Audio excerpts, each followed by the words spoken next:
పూజ సేతమూరారమ్మ ఈవేళ లక్ష్మికి పూజ సేతమూరారమ్మ. నమస్కారం. ప్రేక్షకులందరికీ శుభోదయం. ఈనాటి శ్రావణ శుభయోగం శీర్షికన శ్రావణ మాసం సందర్భంగా దక్షిణావృత శంఖానికి ఏ విధంగా పూజ చేస్తే లక్ష్మీనారాయణల విశేషమైన అనుగ్రహానికి సులభంగా పాత్రలం కావచ్చో పరిశీలిద్దాం.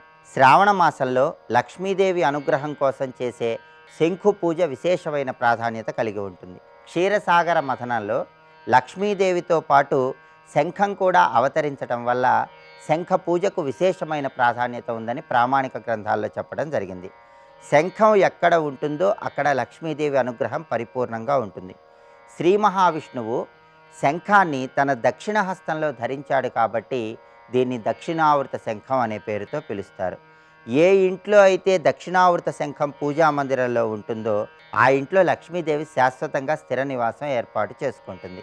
దక్షిణావృత శంఖము అంటే అర్థం ఏంటంటే శంఖం యొక్క ఆవృతము కుడివైపు తిరిగి ఉంటుంది. దాన్నే దక్షిణావృత శంఖము అంటారు. ఈ దక్షిణావృత శంఖాలలో అనేక రకాలైనటువంటి దక్షిణావృత శంఖాలు ఉన్నాయి. తెలుపు రంగు దక్షిణావృత శంఖం అత్యుత్తమమైనటువంటి ఫలితాలను కలిగింపజేస్తుంది. తెలుపు రంగు దక్షిణావృత శంఖం అందుబాటులో లేని పక్షంలో పసుపు ఎరుపు రంగుల మిశ్రమం కలిగిన దక్షిణావృత శంఖం కూడా ఉత్తమ ఫలితాలను కలిగింపజేస్తుంది. దక్షిణావృత శంఖాన్ని శ్రావణ మాసంలో ప్రత్యేకంగా పూజ చేస్తే ఉత్తమోత్తమమైన ఫలితాలు కలుగుతాయి. ముందుగా పూజా మందిరంలో పూజాపీఠం మీద ఒక ఎరుపు రంగు వస్త్రాన్ని ఏర్పాటు చేసుకోవాలి. ఆ ఎరుపు రంగు వస్త్రం మీద ఎర్ర గులాబీలను ఉంచాలి. ఆ ఎర్ర గులాబీ పూల మీద ఒక పళ్ళెన్ని ఏర్పాటు చేసుకొని ఆ పళ్ళెంలో దక్షిణావృత శంఖాన్ని ఉంచాలి. దక్షిణావృత శంఖానికి ముందుగా పంచామృతాలతో అభిషేకం చేయాలి. శుద్ధోదకంతో అభిషేకం చేయాలి. ఆ తర్వాత దక్షిణావృత శంఖాన్ని చక్కగా శుభ్రపరచుకొని ఆ దక్షిణావృత శంఖానికి గంధం బొట్లు కుంకుమ బొట్లు పెట్టాలి. అలా గంధం బొట్లు కుంకుమ బొట్లతో అలంకరించిన తర్వాత పూజాపీఠం మీద ఆ దక్షిణావృత శంఖాన్ని ఉంచి రకరకాల పుష్పాలతో అక్షింతలతో పూజ చేస్తూ ఓం శ్రీ లక్ష్మీ సహోదరాయ దక్షిణావృత శంఖాయ నమః అని జపిస్తూ పూజ చేయాలి. 108 సార్లు ఈ మంత్రాన్ని జపిస్తూ రకరకాల పుష్పాలతో దక్షిణావృత శంఖానికి పూజ చేయాలి. అలా పూజ చేసిన తర్వాత హారతి ఇవ్వాలి. హారతి ఇచ్చిన తర్వాత ఆ దక్షిణావృత శంఖాన్ని పూజా మందిరంలోనే ఏర్పాటు చేసుకొని ప్రతిరోజు కూడా లక్ష్మీదేవికి పూజ చేసే సమయంలో దక్షిణావృత శంఖానికి హారతి ఇవ్వాలి. ఇలా చేస్తే లక్ష్మీదేవి అలాంటి గృహంలో శాశ్వతంగా స్థిర నివాసం ఏర్పాటు చేసుకుంటుందని ప్రామాణిక గ్రంథాల్లో చెప్పడం జరిగింది. అదేవిధంగా జ్యోతిష శాస్త్ర రీత్యా గోచార పరంగా ఏలిన నాటి శని దశ నడుస్తున్న వాళ్ళు శని భగవానుడి వల్ల వచ్చే ఇబ్బందికర పరిస్థితుల నుంచి బయటపడటానికి కూడా ఈ దక్షిణావృత శంఖ పూజ విశేషంగా సహకరిస్తుంది. జాతకంలో రాహుగ్రహ దోషాల వల్ల ఇబ్బందులు ఎదుర్కొంటున్న వాళ్ళు రాహుగ్రహ దోష తీవ్రతను తగ్గింపజేసుకోవటానికి ఆర్థికంగా బాగా అభివృద్ధిని సాధించడానికి కూడా ఈ దక్షిణావృత శంఖ పూజ విశేషంగా సహకరిస్తుంది. ఇలా ప్రత్యేకంగా దక్షిణావృత శంఖానికి ఆరాధన చేయండి. సకల శుభాలు సిద్ధింపజేసుకోండి. రేపటి శ్రావణ శుభయోగం శీర్షికన శ్రావణ శుక్రవారం సందర్భంగా శ్రీ మహాలక్ష్మీదేవిని ఏ విధంగా పూజిస్తే లక్ష్మీ కటాక్షానికి సులభంగా పాత్రలం కావచ్చో పరిశీలిద్దాం. నమస్కారం.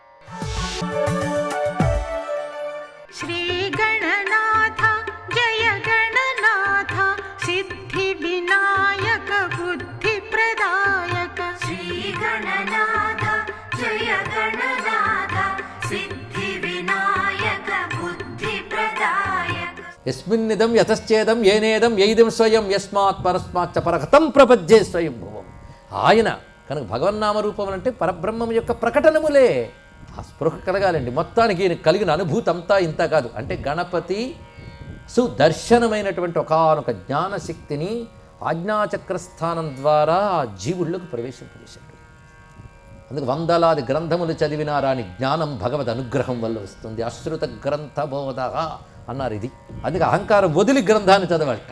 అందుకు గురువు దగ్గర వినయంతో శరణాగతుడు అయితే కానీ గ్రంథంలో జ్ఞానం కూడా రాదు. నీ అంతటం చదువుకోకూడదని అందుకే చెప్పారు ఇక్కడ. అదే భగవద్ అనుగ్రహం ఉందా, వందలాది గ్రంథాల్లో ఉన్న విషయం కూడా నీకు అవసరమైంది స్ఫురిస్తుంది. అనవసరమైన పుస్తకాలు 10 చదివితే లేనిపోని గొడవ ధ్యాన సమయంలో అవన్నీ గుర్తొస్తాయి. ఎందుకంటే అవి పట్టుకుంటే వచ్చేస్తాయి. ఎందుకు అనవసరమైనవన్నీ? దానికి అవసరమైనవి తీసుకోవాలి. దీని అనుకూలాచరణం అన్నారు నారదుల వారు. భక్తి ఒక కోర్స్ అండి. భక్తి ఒక లైఫ్ స్టైల్, భక్తి ఒక క్లాసు, అది తెలుసుకోవాలి జీవితంలో.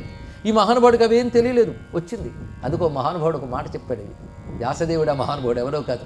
నేను జ్ఞానయోగం గొప్పదా, కర్మయోగం గొప్పదా, ధ్యానయోగం గొప్పదా, ఏది గొప్పది అంటే అనుగ్రహ యోగం గొప్పది నాయన అన్నాడు. ఇక్కడ భగవద్ అనుగ్రహ యోగం అన్నిటికంటే గొప్పది. ఆయన అనుగ్రహం వచ్చిందా నువ్వు ఎంతో వేదాంతం అనుకున్న వాడికి కూడా దొరుకుతుంది. ఏ వేదంబు పఠించలూత భుజగంబే శాస్త్రములు సూచిత నైవిద్యాభ్యసనం వనచ్చకరి చెంచే మంత్రమూహించే. అనుగ్రహ యోగం అండి. అందుకే ప్రపంచంలో 2 యోగాలు ఉన్నాయట, ఆజ్ఞాయోగం, అనుగ్రహ యోగం. ఆయన ఆజ్ఞ, ఆయన అనుగ్రహం, ఈ 2 తప్ప ప్రపంచంలో మరొకట్లేదు. ఈశ్వరాజ్ఞ, శివుని యాజ్ఞ లేనిది చేమైనా కొట్టదుంటే ఆజ్ఞ శక్తే కదా. ఆజ్ఞ అనుగ్రహంగా ఉంటుంది. అనుగ్రహం అంటే ఎవరి కర్మలను అనుసరించి గ్రహిస్తూ ఉంటుంది. ఇక్కడ ఆజ్ఞ అనుగ్రహ యోగములే. ఇది తెలిసిన వాడు తనదైన ఏ సాధన మీద అహంకారం పెంచుకోడండి. ఏది చేసినా తెలిసి తెలియక ఏదో చేస్తున్నాను స్వామి, నువ్వు దగ్గర కావాలనే ఏడుపు తప్ప నాకేం తెలియదు, దీనివల్ల వస్తానేమో దానివల్ల వస్తాను పట్టుకుంటున్నానే తప్ప ఏది పూర్ణంగా చేయలేను, ఒప్పుకోగలగాలని నా మంత్రం నో యంత్రం తదపి చ నజా అనే స్థుతి మహో అన్నటువంటి భగవత్పాదుల హృదయంలో పెళ్ళిబికుతున్న ఆర్తిని అర్థం చేసుకోవాలి. ఈ మహానుభావుడికి ఆ సిద్ధి లభించి బయటకు వచ్చాడు ఆయన. ఇది భ్రాంతి కాదని నాకు తెలుసు. భ్రాంత సత్యమా అనేది అనుభవించేవాడిగా అర్థమవుతుంది. బయటకు వచ్చి తిన్నగా క్షేత్రం తిరుగుతూ అక్కడున్న పెద్దవాళ్ళని కనుక్కొని గాణపత్య పీఠంలోకి వెళ్ళాడు. అక్కడ గాణపత్య పీఠం ఉంది, పీఠాధీశ్వరుడు ఉన్నారు. ఆయనకి వెళ్ళి శరణు వేడి నమస్కారం చేసి నాకు సందేహం ఉంది అని అడిగాడు. ఏమిటంటే 2 చేతులు గణపతి రూపం ఎక్కడైనా శాస్త్రాల్లో వర్ణింపబడి ఉందా? అప్పుడు గురుగారు చెప్పారు, 2 చేతుల వాళ్ళది గోకర్ణంలో ఉన్నాడు, 2 చేతుల వాడు నిలబడి ఉంటాడు. అదేవిధంగా ఎడగుంజి అని ఒక ఆలయం ఉంది కర్ణాటకలో, అక్కడ ఉంటాడు. అవి 2 నేను చూశాను అన్నాడు ఆ 2 చేతుల వాడిని. మరి ఏంటి అడుగుతున్నా 2 చేతులు ఉన్నాడా అంటే, 2 చేతుల్లో ఒక చేతిలో గద పట్టుకోవాలి, ఒక చేతిలో అభయహస్తమైన చక్రమైన పట్టుకోవాలి. ఈ మూర్తి ఎక్కడైనా ఉందా అన్నాడు. ఎందుకు అడుగుతున్నావు? అది ఎందుకు అడుగుతున్నాను తర్వాత చెప్తాను, కానీ మూర్తి ఎక్కడైనా ఉందా అని అడుగుతున్నాను అన్నట్టు. 2 చేతులతో గద, అభయహస్తం, ఒక్కొక్క పరి చక్రం పట్టుకున్న మూర్తి గురించి గణేశ పురాణంలో వర్ణన ఉంది. అది ఎక్కడ చెప్పాడంటే, కృతయుగంలో ఒక రకంగా ఒక వర్ణంతో కనబడతాడు, త్రేతాయుగంలో మరొక రూపంతో గణపతి ఉంటాడు, ద్వాపర యుగంలో మరొక రూపంతో ఉంటాడు, కలియుగంలో మాత్రం 2 చేతులతో ఉంటాడు, ఒక చేతితో గద పట్టుకుని ఉంటాడు ముందయ్యా అన్నట్టు. ఈయన ఒళ్ళు పులకించిపోయిందండి. ఊరిని ఏడ్చి ఆ గురువుగారి దగ్గర చెప్పాడు. ఆ తర్వాత ఆయన మంత్రదీక్ష తీసుకుని శ్రీనాథాది గురుత్రయం గణపతిం అంటూ శ్లోక రచన చేశాడండి. సంస్కృతం నేర్చుకున్నాడు మహానుభావుడు. జాన్ ఏ గ్రైమ్స్, మీ పిల్లలకి చెప్పండి ఈ విషయంలో. మహానుభావుడు అత్యద్భుతమైన పుస్తకం రాశాడు. చిత్రం ఏంటంటే ఆ గ్రంథంలో ఆయన తత్వమసి మహావాక్యంపై అద్భుతమైన వివరణ రాశాడు. ఎన్ని విషయాలు చెప్తాడో, వాక్యవృత్తి అంటే ఏమిటి, లక్షణ వాక్యాలు ఏంటి ఏమిటి, జహల్లక్షణం అజహల్లక్షణం జగదజహల్లక్షణంతో తత్వమసి గురించి ఏమి రచిస్తాడో. ఆయనకి ఇష్టమైన సంప్రదాయం, ఇష్టమైన గురువు ఎవరంటే జగద్గురు ఆదిశంకర భగవత్పాదుల వారు రాశాడండి. గణపతి ఉపాసన అటువంటి స్థితికి తీసుకెళ్ళింది ఆయన. ఆయన ఎన్ని ఆగమాల్లో ఎన్ని గణపతులు చెప్పబడ్డాయో గ్రంథం రాశాడు. చూడండి, ఇక్కడ మన గణపతి గురించి పరబ్రహ్మభావం చెప్పిన శంకాకులితులమే ఉన్నాం. ఆయన ఎన్ని విషయాలు రాశాడో అందరూ. ఇక్కడ ఎన్ని ఆగమాల్లో ఎంతమంది గణపతులు, 56 గణపతులు స్కాంద పురాణం ఉన్నాయన్నాడు. 51 గణపతులు శారదా తిలకం చెప్పింది. 21 గణపతుల గురించి ఏ పురాణాలు చెప్పి రాశాడు. 32 గణపతుల గురించి శ్రీతత్వనిధి చెప్పింది అన్నాడు. షోడశ గణపతుల ప్రస్తావన ఎవరు చేశారు? 8 గణపతులు. ఈ 8 గణపతులు ఒక్కొక్కరు 8 గణపతుల పేర్లు వేరువేరుగా చెప్తూ ఏ గ్రంథంలో ఏవి రాశాయో చెప్పాడు.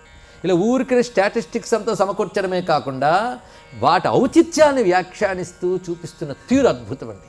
దాని డిఫరెంట్ లెవెల్స్లో వెళ్తాడు ఆయన. ఆ గ్రంథానికి ఏం పేరు పెట్టాడంటే సాంగ్ ఆఫ్ ది సెల్ఫ్ అని పుస్తకం పేరు. ఎంత అద్భుతం మాటే చూడండి, సాంగ్ ఆఫ్ ది సెల్ఫ్.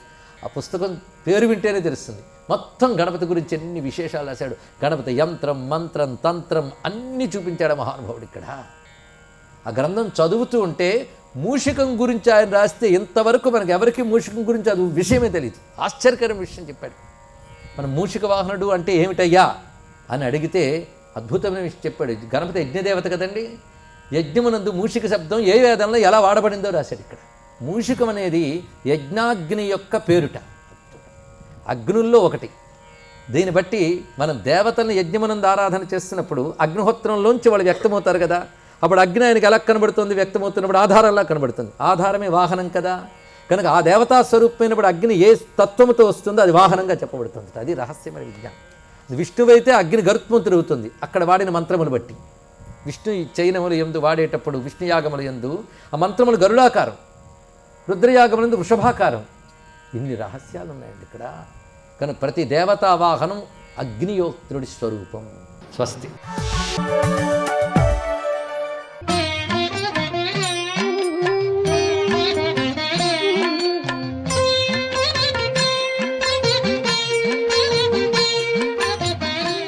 ఓం నమో నారాయణాయ. ఓం నమ శివాయ. శ్రీమాత్రే నమ.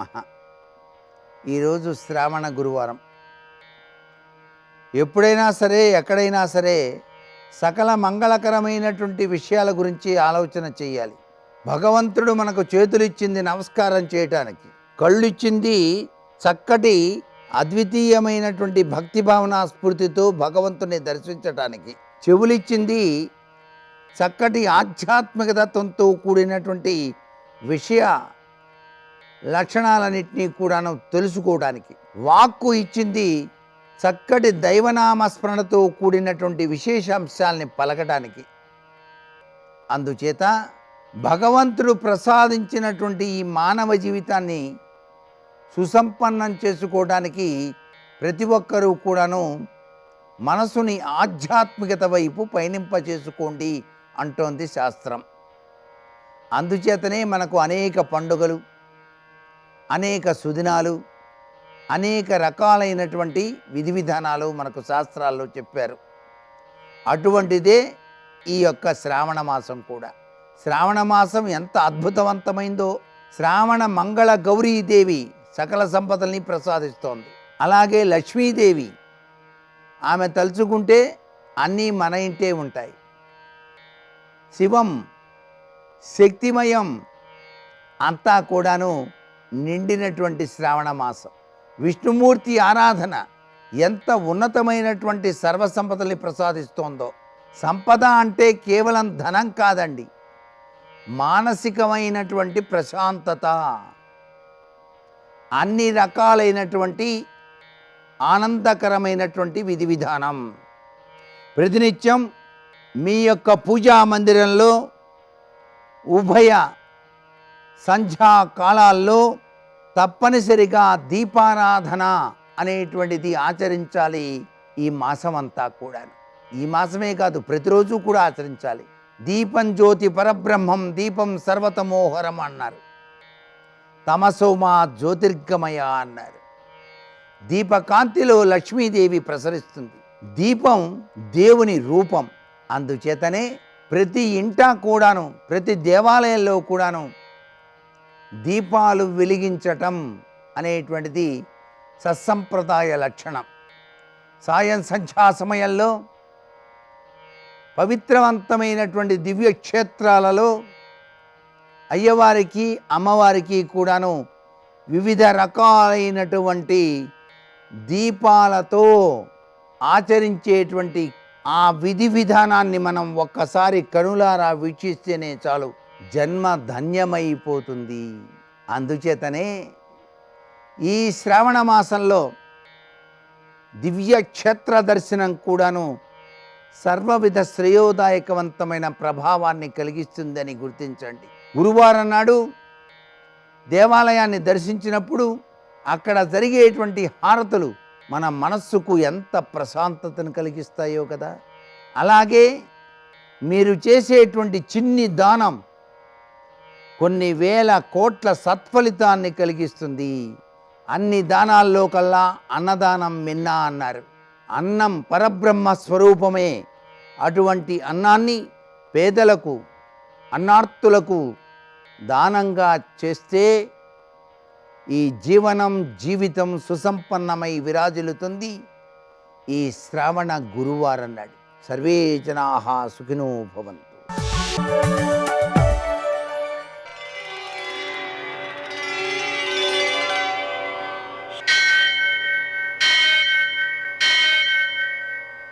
సహస్రశీరుషం దేవం విశ్వాక్షం విశ్వశంభువం విశ్వం నారాయణం దేవమక్షరం పరమం పదం విశ్వతః పరమాం నిత్యం విశ్వం నారాయణగుం హరిం विश्वमेवेदं पुरुषस्तद्विश्वमुपजीवति पतिं विश्वस्यात्मेश्वरं शाश्वतं शिवमच्युतं नारायणं महाज्ञेयं विश्वात्मानं परायणम्।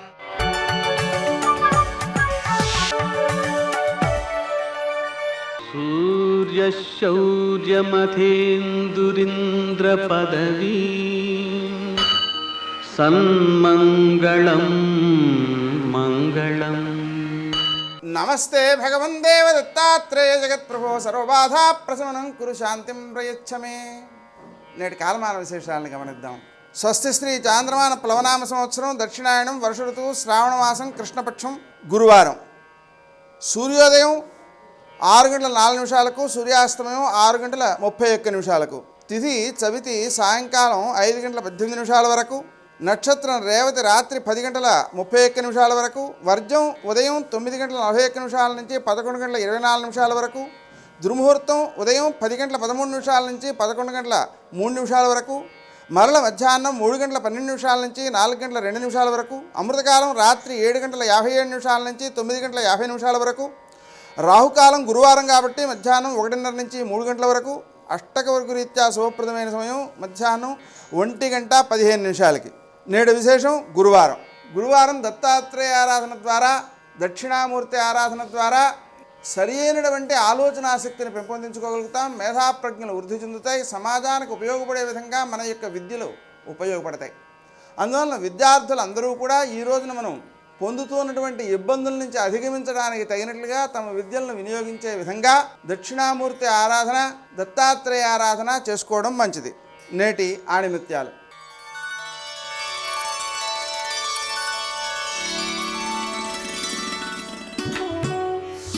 నమ్మకమైన, గౌరవమైన, ప్రాణమైన ఒకసారి పోతే మళ్ళీ తిరిగి రావు.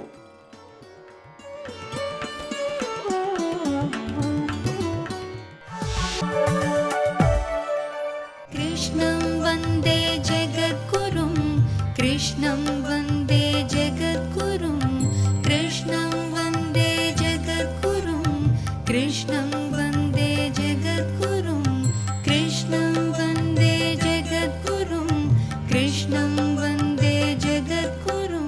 రామకృష్ణ పరమహంస శిష్యులకు ఒక మాట చెప్తుండేవారు. అయ్యా, మనం మనసులో చేసినటువంటి శరణాగతి కూడా భగవంతుడికి వినపడుతుందా అని అడిగాడు శిష్యుడు రామకృష్ణ పరమహంసని.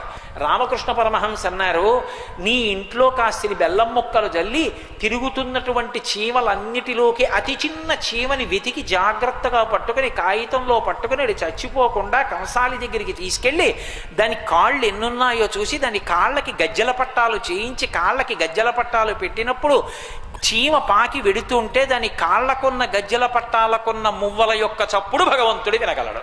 అంత ఆర్తితో వింటాడయా భక్తుల యొక్క మొర అన్నారు. కాబట్టి కుయ్యాళించి సౌరంభయ్యి. ఎలా ఏదో గభాలను ఇక్కడ అంతర్ధానమయ్యి అక్కడ ప్రత్యక్షమైతే సరిపోరు. విష్ణువు సర్వవ్యాపకుడు, ఎక్కడి నుంచైనా రాగలరు ఆయన. కానీ అలా రాకూడదు. ఎందుకని? కలుగడే నాపాలి కలిమి సందేహింప కలిమిలేములు లేక కలుగువాడు నా కడ్డబడరాడే నళిన సాధువులచే బరిడి సాధువుల కడ్డు బరిడివాడు లీలతో నామరాలింపడే మరగుల మొరలిరింగుచు తన్ను మరగువాడు. నన్ను రక్షించేటప్పుడు తనని తాను మరిచిపోయి రావాలన్నాడు గజేంద్రుడు. అందుకని సిరికింజెప్పడు శంఖచక్రయుగమున్ చేదోయి సంధింపడే పరివారంబును జీరడభ్రగపతిన్ మన్నింపడాకర్ణికంత రథం మిల్లము చక్కనొత్తడు వివాద ప్రోద్ధిత శ్రీకుచోపరి చేలాంచలమైన వీడడు గజ ప్రాణావనోత్సాహి. ఇన్నాళ్ళు పూజ చేయలేదు. శరణాగతి ఎంత శక్తివంతమో చూడండి. నిన్ను నువ్వు మరిచిపోయి రావాలన్నాడు కాబట్టి సిరికింజెప్పడు. లక్ష్మీదేవికి చెప్పలేదు. సిరికింజెప్పడు శంఖచక్రయుగమున్ చేదోయి సంధింపడు. శంఖచక్రాల్ని చేతులతో పట్టుకోలేదు. శంఖచక్రయుగమున్ చేదోయి సంధింపడు ఆకర్ణికంతరథం మిల్లము చక్కనొత్తడు. ఆ చెవుల నుంచి జారిపోతున్నటువంటి తామర పువ్వుని దిద్దుకోడు, నుదుటి మీద పడిపోతున్న వెంట్రుకల్ని దిద్దుకోడు, వెనక వస్తున్నటువంటి గరుత్మంతుణ్ణి ఆదరించడు. ఏమీ పట్టుకోకుండా అప్పటి వరకు ఆడుకుంటున్నటువంటి స్వామి భార్య యొక్క పవిట కొంగు ఎలా పట్టుకున్నాడో పట్టుకున్నవాడు పట్టుకున్నట్టే పవిట కొంగు విడిచిపెట్టకుండా అలాగే పట్టుకుని పరిగెత్తుకుంటూ వెళ్ళిపోతున్నాడు. అలా వెళ్ళిపోతుంటే పవిట కొంగు ఆయన చేతిలో ఉండిపోయి వెళ్ళిపోతున్నాడు. అమ్మవారు చుట్టూ అంతమంది పరిచారికలు ఉంటారు, వీధిలో ఆయన వెంట అలా ఎలా పెడుతుంది? ఎక్కడ పవిట జారిపోతుందో అని 2 చేతులతో పవిట గట్టిగా పట్టుకుని చేతులూపుతో పరిగెత్తడం వేరు, చేతులు పవిట కొంగుకు అడ్డు పెట్టుకుని పరిగెత్తడం ఎంత కష్టం. ఆయనకి ఏనుగు మీదే ఉంది బుద్ధి, గబ్బ గబ్బ గబ్బ గబ్బ వెళ్ళిపోతున్నాడు. ఆవిడ అయ్యవారి వెనక గబ గబ గబ గబ పాపం ఈడ్చబడుతోంది లక్ష్మీదేవి, ఆవిడ గబగబా వెళ్ళిపోతోంది. ఆ చుట్టూ ఉన్న వాళ్ళందరూ అమ్మ ఎందుకమ్మా అలా వెళ్ళిపోతున్నాడు? తనువించేయు పదంబు పేర్కొనడనాధత్రీజనాలాపముల్ వినెనో మృత్యులు మృత్యురించెరు కలుల్ వేద ప్రపంచంబులం ధనుజానీకము దేవతానగరిపై దండెత్తెనో భక్తులంగని భగవంతుడేడి తెలుపుడని ధిక్కారించిరో దుర్జనుల్. భగవంతుడు భక్తుల్ని రక్షించడానికి పరిగెడుతుంటాడు. వేదాలు ఎవరైనా దొంగిలించారా?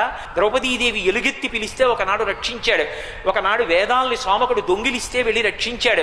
కాబట్టి అమ్మ ప్రహ్లాదుడు లాంటి భక్తుల్ని ఎవరైనా హిరణ్యకశిపుడు లాంటి తండ్రి నిలదీసి భగవంతుడు ఎక్కడున్నాడని ప్రశ్న చేశాడా? ఎందుకమ్మా అంత గబగబా వెళ్ళిపోతున్నాడు? మేము అడుగుదామంటే పలకట్లేదమ్మా, నువ్వు అడుగమ్మా నువ్వు అడుగమ్మా అంటారు. అడిగెదనని కడుబడ్డి జను అడిగిన తన మగడు నుడుబడ నీనడ ఎడ్డగున్ వెడ్డబెడ్డ సిడ్డిముడ్డి దడ్డబడ్డ నడుగిడ్డు నడుగిడ్డదు జడ్డిమ నడుగిడ్డు నెడ్డలన్నారు పోతన గారు. తల్లి ఎంత తడబడిపోయిందంటే ఆ రోజున కాళ్ళు విడుతుంటే ఆయన కాళ్ళల్లో కాళ్ళు పడిపోతున్నాయి. పవిట ఇలా పట్టుకోవాలి, ఆయన పలకడు, ఎవ్వరితోనూ మాట్లాడ్డు. ఆ వెళ్ళిపోతున్నప్పుడు తన వెంటన్సిరి లచ్చి వెంట నవరోధ వ్రాతముందాని వెనక పక్షీంద్రుడు కౌమోదికి శంఖచక్ర నికాయంబును నారదుండు ధజనీకాంతుడు తావొచ్చి రొయ్యన వైకుంఠ పురంబునం కలుగువారు ఆబాల గోపాలము. ఆయన అలా వెళ్ళిపోతుంటే ఆయన వెనక లక్ష్మీదేవి వెళ్ళిపోతోంది, లక్ష్మీదేవి వెనక గరుత్మంతుడు వెళ్ళిపోతున్నాడు, గరుత్మంతుడు వెనక అతని శంఖచక్రాలు వెళ్ళిపోతున్నాయి, నారదుడు వెళ్ళిపోతున్నాడు, విశ్వక్సేనుడు వెళ్ళిపోతున్నాడు, వైకుంఠంలో ఉండేటటువంటి సమస్త పరివారము ఆయన వెనక అతను వెళ్ళిపోతున్నారు. ఎవరి వంకా తిరగడు, ఎవరిని పలకరించడు, ఎవరితోనూ మాట్లాడు, అదే పనిగా వెళ్ళిపోతున్నాడు. వెళ్ళిపోతుంటే ఆ తల్లి ఆ రోజున నిజంగా ఎంత కష్టపడిందంటే ఒక్క గజేంద్రుడు చేసిన శరణాగతి నిన్ను నువ్వు మరిచిపోయి రావాలంటే ఎంత కలకలం సృష్టించిందో చూడండి. ఎంత గబగబా వెళ్ళిపోయాడంటే తాటంకాచలనమ్ముతో నటభుజద్ధమ్మిల్ల బంధమ్ముతో షాటీముక్త కుచంబుతో నధుడ చెంచత్కాంచితో శీర్ణలలాట లేపనముతో మనోహర కరాలగ్నోత్తరీయంబుతో కోటీందు ప్రభతో ఉరోజభర సంకోచ ద్విలగ్నంబుతోన్ అన్నారు పోతన గారు. ఆయన మంచి ఆర్తితో వెళ్ళిపోతున్నాడు, బాగుంది. వెనక వెడుతున్న లక్ష్మీదేవి తాటంకాచలనమ్ముతో ఆవిడ తాటంకములు ఇలా ఊగిపోతున్నాయి. ఆ పమిట ఇలా పట్టుకుని నడుస్తూ ఉండడంలో భుజాలు ఇలా ఇలా ఊగుతుంటే పెద్ద కొప్పు, ఆ కొప్పుకి భుజాలు తగిలి ఇలా ఇలా ఊగుతోంది ఆ కొప్పు. నటభుజద్ధంబిల్ల బంధమ్ముతో షాటీముక్త కుచంబుతో జారిపోతున్న పవిటతో నధృడ చెంచత్కాంచితో జారిపోతున్న వడ్డాణంతో శీర్ణలలాట లేపనముతో నుదుటన పెట్టుకున్నటువంటి బొట్టు అంగరాగములు కరిగిపోతున్నాయి. మనోహర కరాలగ్నోత్తరీయంబుతో ఆ పవిట విడిచిపెట్టండి విడిచిపెట్టండి అంటే విడిచిపెట్టడు వినడు, తనని తాను మరిచిపోయి వెళ్ళిపోతున్నాడు. ఆయన చేతిలో పవిటుండిపోయింది. పైన ఉన్నటువంటి భారానికి నడుము నకనకలాడిపోయిందిట అమ్మవారికి. అలా ఆయన వెంట బయలుదేరింది. శరణాగతి త్రికరణ శుద్ధిగా చేస్తే ఎంత గొప్ప సన్నివేశం ఏర్పడుతుందో, భగవంతుడు ఎంత ఆర్తితో జోక్యం చేసుకుంటాడో ఆవిష్కరించింది గజేంద్ర మోక్షణ సన్నివేశం. అక్కడతో సరిపోలేదు. నిటలాలకములంట నివురు జుంజుమ్మని ముఖ సరోజము నిండ ముసురుదెంట్లు నెలనోపగ చిల్క అలనల్ల చేరిన నోష్ట బింబజ్యుతలు నడియనురుకు సుఖములను దోల చక్షుర్మీనములకు మందాకినీ పాఠీన లోకమిగుచు మీనపంతులు దాట మీతీగతో రాయ శంపాలతలు మింట శరణిగట్టు శంపలను గెలువ చక్రవాకంబులకు చెయుగంబును తాకి కొవ్వు సూపు మెలత మగులు పిరిది మెరయుతీవయువోల జలదువర్ను వెనుక జనడినప్పుడు అన్నారు. ఆ లక్ష్మీదేవి వెళ్ళిపోతుంటేట నిటలాలకములంట నివురు ఝుంఝుమ్మని ముఖ సరోజము నిండ ముసురుదేంట్లు. ఆవిడ ముఖం చూసి అబ్బా ఎంత పెద్ద పద్మమో, ఇందులో బోలెడంత తేనుంటుంది, తాగుదాన్ రండని తుమ్మెదలన్నీ వచ్చి వాలైట. ఓ చేత్తో పవిట పట్టుకుని అయ్యో అయ్యో అయ్యో ఇది పద్మం కాదే లక్ష్మీదేవిని నా ముఖమని ఆవిడ తుమ్మెదల్ని తోలేసిందిట. ఇంకొంచెం ముందుకెళ్ళింది, అక్కడ చిలుకలు చూసేట. చూసి అబ్బా ఎంత ఎర్రటి దొండపండో రండి మనందరం కొరుకుదామని చిలుకలు వచ్చి అమ్మవారి అధరాన్ని కింది పిరివిని కొరుకుతున్నాయిట. అయ్యో అయ్యో ఇది దొండపండు కాదు, నా అధరం పక్కకి పోండని ఓ చేత్తో ఆ చిలుకలన్నింటినీ తోలిందిట. సర్వం శ్రీ ఉమామహేశ్వర పరబ్రహ్మార్పణమస్తు. స్వస్తి.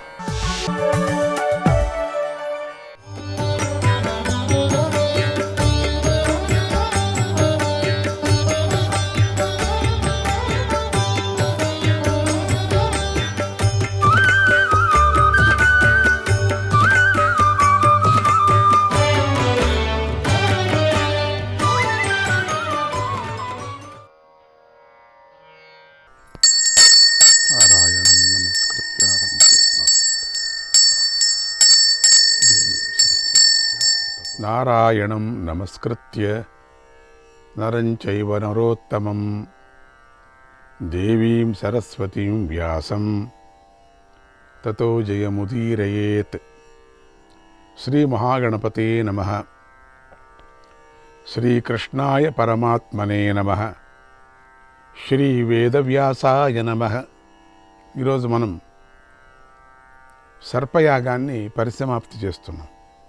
సూతనందనుడు శౌనకుడికి ఇలా చెప్పాడు: ఓ శౌనక మునీంద్ర, ఆస్తికుడికి సంబంధించిన నేనొక అద్భుతమైనటువంటి సమాచారాన్ని విన్నాను, అది చెప్తాను విను. జనమేజయుడు ఆస్తికుడికి వరం ఇవ్వటానికి సందేహించినప్పుడు ఇంద్రుడు ఎంతో భయపడ్డాడు. తన ఉత్తరీయంలో ఉన్నటువంటి తక్షకుడిని యాగాగ్నికి పై భాగంలో విడిచి వెళ్ళిపోయాడు. ఎందుకంటే తాను కూడా వచ్చేస్తాడు కదా కిందికి, ఇదెక్కడ గ్రాచారము అని చెప్పేసి వదిలేసి వెళ్ళిపోయాడు ఇంద్రుడు. అప్పుడు తక్షకుడు ఆకాశంలో గిరగిరా తిరుగుతూ ఉన్నాడు. ఉత్తరీయంలో ఉండినటువంటి తక్షకుడిని వదిలేశాడు ఇంద్రుడు. ఎందుకంటే తక్షకుడి జతలో ఎవరున్నారో స్వాహ అంటే గతి ఏంటి, అదిగాక ఇంద్రుడితో సహా కూడా అన్నారు, అప్పుడే అయిపోయింది కూడా. కానీ ఇంద్రుడు బలవంతుడు కాబట్టి తప్పించు. కానీ ఇక్కడ ఈ తక్షకుడు నుంచి కిందికి లాగుతుంది కదా ఆ ఎనర్జీ, దానికి తట్టుకోలేకపోయాడు. ఋత్విక్కులు ఎంత పిలిచినా అతడు అగ్నిలో పడకపోయేసరికి జనమేజయుడు ఎంతో బాధపడ్డాడు. ఋత్వికులు పిలుస్తూనే ఉన్నారు, స్వాహ అని చెప్తూనే ఉన్నారు, రమ్మంటున్నారు. అప్పుడు బాధపడ్డాడు జనమేజయుడు, ఎందుకు ఇది రావటం లేదు, తిరుగుతున్నాడు, కనపడుతున్నాడు. శౌనకుడు వెంటనే సూత మహర్షితో, ఓ మహర్షి, తక్షకుడు ఎందుకు అలా ఆగిపోయాడు? బ్రాహ్మణుల మంత్రశక్తి పనిచేయలేదా? మంత్రశక్తితో యజ్ఞగుండం దాకా వచ్చిన తక్షకుడు అగ్నిలో పడకపోవటం ఆశ్చర్యాన్ని కలిగిస్తుంది. ఈ సందేహాన్ని నివారించండి అన్నాడు. దగ్గర వచ్చినవాడు హోమకుండంలో పడలేదే, అగ్నికుండంలో. అది సాధారణమైనటువంటి అగ్నికుండం కాదు, అది చెట్లే దాని లోపల వేస్తారు, అటువంటి అగ్నిగుండం. ఎందుకు పడుకోకుండా ఉన్నాడు? అప్పుడు సూతనందనుడు ఇలా చెప్పాడు: ఓ శౌనక, ఇంద్రుడు విడిచిపెట్టి వెళ్ళిన తర్వాత తక్షకుడు ఎంతో భయపడ్డాడు, తెలివి కోల్పోయాడు. ఆ సమయంలో ఆస్తికుడు, ఓ తక్షక, ఆగిపో, ఆగిపో, ఆగిపో, అక్కడే ఆగిపో అని ఆకాశంలోనే ఉంచాడు. అంతే, ఆస్తికుడి మాటతో తక్షకుడు అక్కడే ఆకాశంలో నిలిచిపోయాడు. ఆగు, ఆగు అన్నాడు జోరుగా, నువ్వు రావద్దు కిందికి. పూర్వం ఇలా ఏ మనిషి కూడా ఆకాశానికి భూమికి మధ్యలో వేరాడలేదు. ఆకాశానికి భూమికి మధ్యలో ఉన్నాడు. అది సాధారణమైన సర్పం కాదు కదా, అద్భుతమైంది. యాగశాలలోని పండితులందరూ ఆస్తికుడి కోరిక నెరవేర్చమని చెప్పటంతో జనమేజయుడు ఆస్తికుడి కోరికే నెరవేరునుగాక. సమాప్యతామిదం కర్మ పన్నగాఘ సంత్వనామయాః ప్రియతామయ మాస్తీకః సత్యం సూత వచోస్తు తత్. ఈ సర్పయాగం సమాప్తమగుగాక, నాగులందరూ నశించకుండా కుశలంగా ఉండెదురుగాక, ఆస్తికుడు సంతోషించుగాక, సూతుడి మాట సత్యమగుగాక అన్నాడు. అలా ఆస్తికుడికి మహారాజా వరమివ్వటంతోనే అందరూ సంతోషంగా హర్షధ్వనాలు చేశారు. అలా యాగం సంతోషంగా సమాప్తమైంది. జనమేజయుడి మనస్సులో శాంతి నెలకొంది. అక్కడికి వచ్చిన వారందరికీ మహారాజు ఎంతో ధనాన్ని కూడా ఇచ్చాడు. లోహితాక్షుడికి యాగశాలను నిర్మించిన శిల్పికి యజ్ఞ ప్రారంభించటానికి ముందు యజ్ఞం ఆగిపోతుందని చెప్పిన బ్రాహ్మణునికి కూడా అధికంగా ధనం ఇచ్చాడు. ఇలా జనమేజయుడు వారి వారి యోగ్యతానుసారంగా ధనం ఇచ్చాడు, భోజనం పెట్టాడు, వస్త్రాలు ఇచ్చాడు. తర్వాత అవవృధ స్నానం, యజ్ఞ పరిసమాప్తిలో చేసే స్నానం చేశాడు. తర్వాత జనమేజయుడు గొప్ప సంస్కారం గల ఆస్తికుణ్ణి మెచ్చుకుంటూ, అయ్యా, నేను రాబోయే కాలంలో అశ్వమేధ యాగం చేయబోతున్నాను, ఆ యజ్ఞంలో మీరు సదస్యుడిగా ఉండాలి అని కోరాడు. ఆస్తికుడు సంతోషించి, ఓ మహారాజా, శుభం, వస్తాను, అలాగే చేస్తాను. ఆయన బయలుదేరి తల్లి వద్దకు వచ్చాడు. ఆమె పాదాలకు, మేనమామ అయినటువంటి వాసుకి పాదాలకు నమస్కారం చేసి జరిగిన విషయమంతా చెప్పాడు. అది విని మిగిలిన నాగులందరూ ఎంతగానో సంతోషించారు. ఆస్తికుడిని ప్రేమతో ఆదరిస్తూ ఇలా అన్నారు, ఓ పండితుడా, నీకు కావలసిన వరం కోరుకో. నీకు సంతోషం కలగటానికి ఏం చెయ్యాలి? మా కష్టాలను తొలగించావు కనుక మీ కోరిక చెప్పు, దానికి తప్పకుండా తీరుస్తాం అని పదే పదే అడిగారు. ఆస్తికుడు ఇలా అన్నాడు, సాయం ప్రాతర్యే ప్రసన్నాత్మరూప లోకే విప్రా మానవాయే పరేపి ధర్మాఖ్యానం ఏ పటే యుర్మమేదం తేషాం యుష్మ నైవ కించిత్ భయం స్యాత్. ఓ పన్నగోత్తములారా, విప్రులు కానీ ఇతరులు కానీ శాంతచిత్తంతో ధర్మమైనటువంటి నా ఈ కథను ఎవరు చదువుతారో, ఎవరు వింటారో వాళ్ళందరికీ మీ వల్ల ఎలాంటి భయము కలగకూడదు అన్నాడు. నాగులు అందుకు ఒప్పుకొని చాలా ఆనందించారు. ఆస్తికుడితో, నాయన, నీ కోరికను తప్పకుండా తీరుస్తామని మాట ఇచ్చారు. అందుకే అప్పుడప్పుడు ఈ కథను, నాగ కథను చెప్పుకుంటూ ఉంటారు, జరత్కారుడి కథను చెప్తూ ఉంటారు.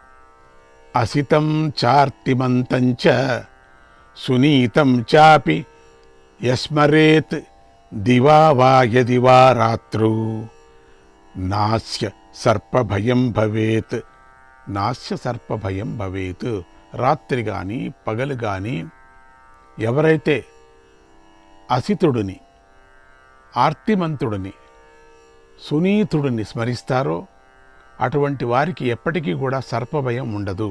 యో జరత్కారుణా జాతః జరత్కారౌ మహాయశాః ఆస్తికః సర్పసత్రేవః పన్నగాన్యోభ్య రక్షత తం స్మరంతం మహాభాగాః నమాం హింసితు మర్హత.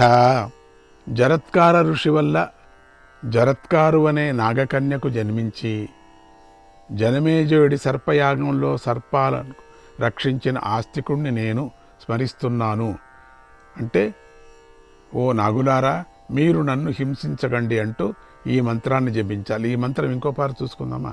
యో జరత్కారుణ జాతః, యో జరత్కారుణ జాతః జరత్కారౌ మహాయశాః ఆస్తికః సర్పసత్రేవః పన్నగాన్యోభ్యరక్షత పన్నగాన్యోభ్యరక్షత తం స్మరంతం మహాభాగాః తం స్మరంతం మహాభాగాః నమాం హింసితు మర్హత నమాం హింసితు మర్హత.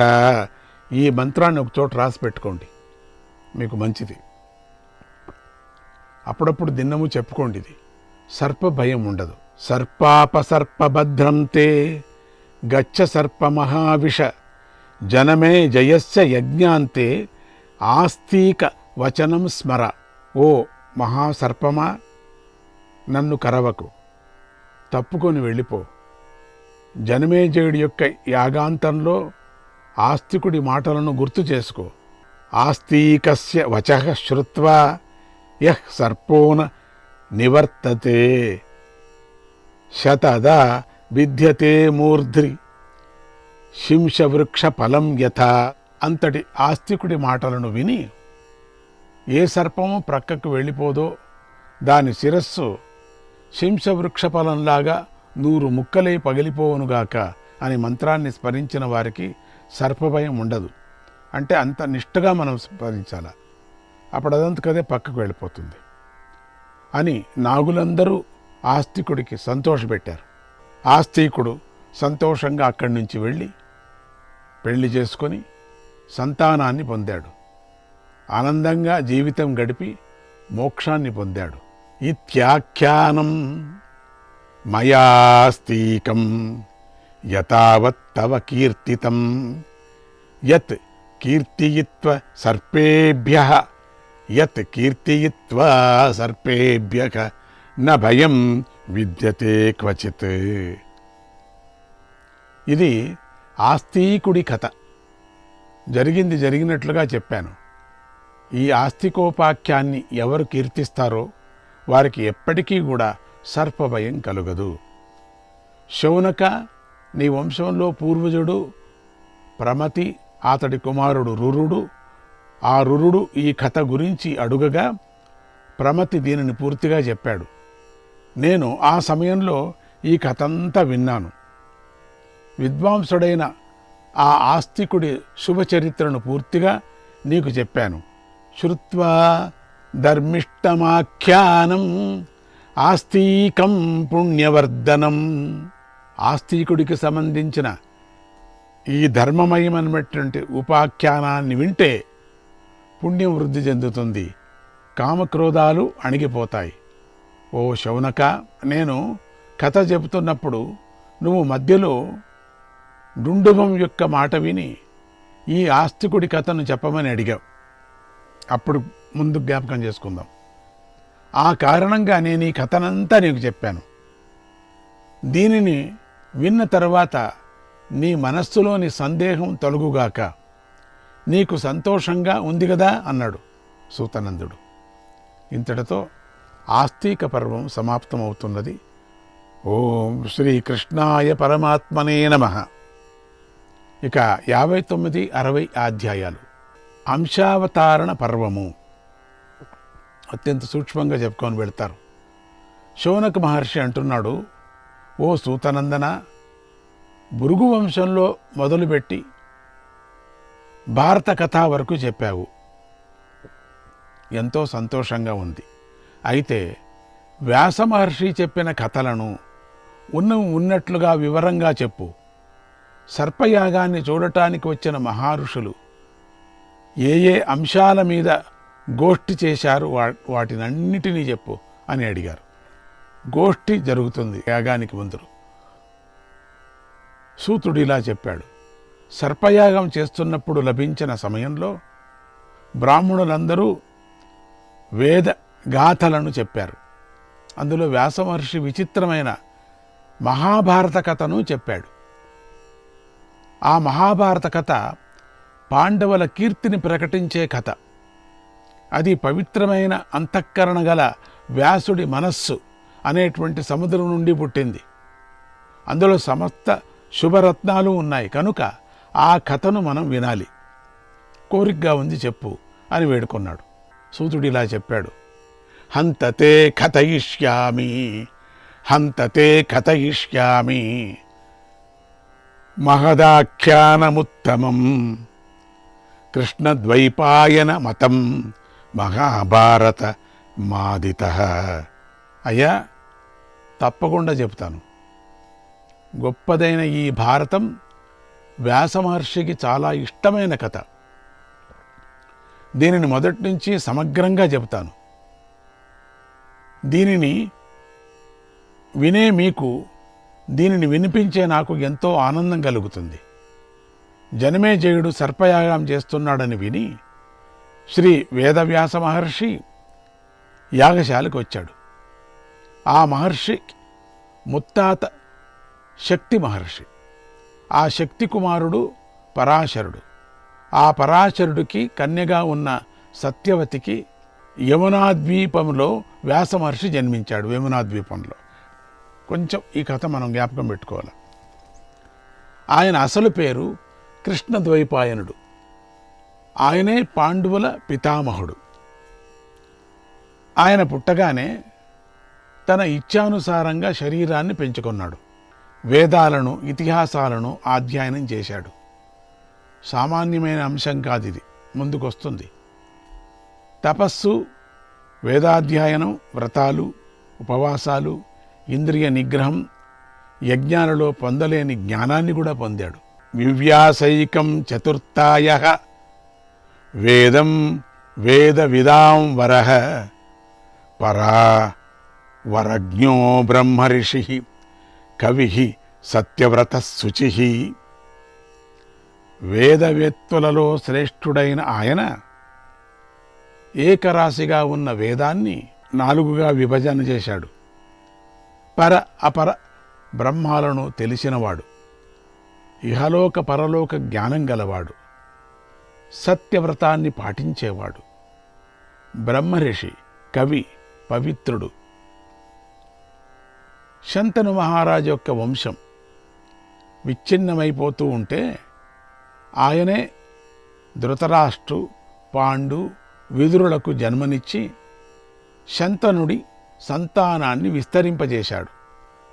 తన యొక్క మాయాశక్తితో, యోగంతో సంతానాన్ని ఇచ్చాడు. అంతటి ఆ మహాత్ముడు శిష్య సమేతంగా జనమేజయుడు చేస్తున్న యజ్ఞశాలకు వచ్చి దేవతల మధ్యలో కూర్చున్న ఇంద్రుడిలాగా ఋత్వీకులతో కూర్చున్న జనమేజయుడిని చూశారు. జనమేజయుడు వ్యాసుల వారి రాకను గమనిస్తూనే, ఎందుకని వ్యాసులంటే మహావిష్ణువే కదా, వెంటనే పైకి లేచి అందరితోనూ కలిసి ఎదురు వెళ్ళి ఆయనకు స్వాగతం పలికారు. విష్ణు స్వరూపమే ఆయన. నేను తట్టుకోలేక చెప్తున్నాను, ఇంకా ముందు వస్తుంది. వ్యాస మహర్షికి జనమేజయుడు ఆసనాన్ని ఏర్పాటు చేసి మహర్షిని పూజించాడు. అర్ఘ్య పాద్య ఆచమనీయాలను గోవును ఇచ్చి గౌరవించాడు.